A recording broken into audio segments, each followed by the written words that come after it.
জয় রাধে, জয় নিতাই চৈতন্য। ভগবানের অহৈতুকী করুণা আমাদের উপর ক্রমবর্ধমান বর্ষণ হচ্ছে।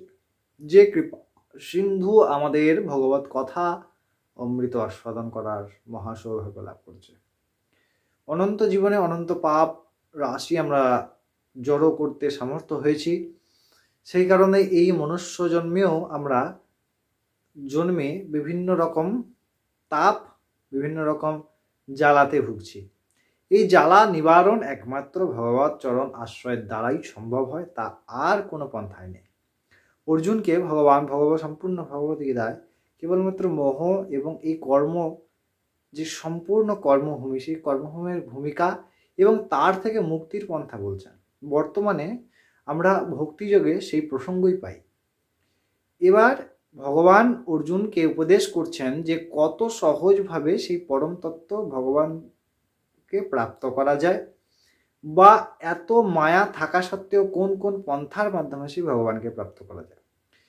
একের পর এক ভগবান সহজ থেকে সহজতর পন্থাগুলো কিন্তু বর্ণনা করছেন অর্জুনকে। আগের শ্লোক পর্যন্ত দেখলাম যে অর্জুনকে বলছে, তুমি যদি আমায় মন সংযোগ না করতে পারো, অভ্যাস যোগ করো।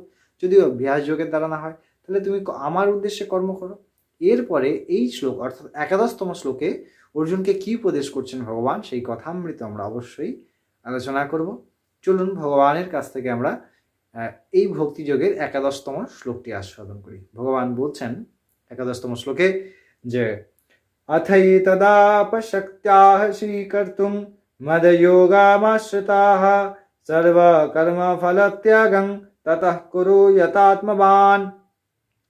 ভগবান বলছেন অর্জুনকে, তুমি যদি সমত্বের দ্বারা অসমর্থ হও, অর্থাৎ তুমি সমত্বের দ্বারা মানে সমত্বের যোগের কথা বলছে ভগবান।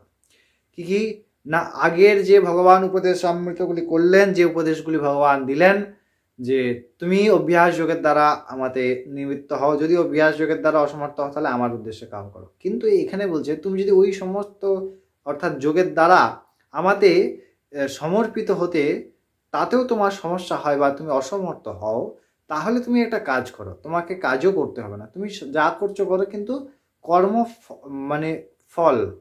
কর্মফলের বাঞ্ছাটাই ছেড়ে দাও। অর্থাৎ কর্ম করছি, তার পরিণাম কী হবে বা তার পরিপ্রেক্ষিতে আমি কি ভালো পাবো খারাপ পাবো, এই সমস্ত কিছু থেকে নিরাখা, একদম নিউট্রাল। না কোনো রকম সৎ কাজের ফল, এরকম নয় যে আমি অসৎ কাজের ফল পাবো না কিন্তু সৎ কাজের ফল পাবো, এরকম নয়। একদম যা কাজ সমস্ত জায়গা থেকে নিউট্রাল। এবং মন ততক্ষণ পর্যন্ত সংকল্প বিকল্প রহিত হতেই পারবে না আমাদের, যতক্ষণ না ভগবত নামের আশ্রয় হয়, ভগবত চরণের আশ্রয় হয়। সাধু সন্তগণ তাই ভগবানের এই কথাগুলিকে আরো সুন্দরভাবে বর্ণনা করেন, বিশ্লেষণ করেন। কারণ ভগবত অংশ, ভগবত পার্শ্বদ, ভগবানের জন ছাড়া তার কথার মাহাত্ম্য কিন্তু বুঝতে পারে না। আপনারা অনেক ভালো থাকবেন। ভগবানের এই কথামৃতগুলি আমরা যদি নিজে মেনে চলি তাহলে নিশ্চয়ই আমাদের জীবনে অনেক আনন্দময় হবে, এবং এই জীবন এই কর্মফল ভোগের পরে আমাদের পরম আনন্দ প্রাপ্তি হবে। জয় রাধে, জয় নিতাই।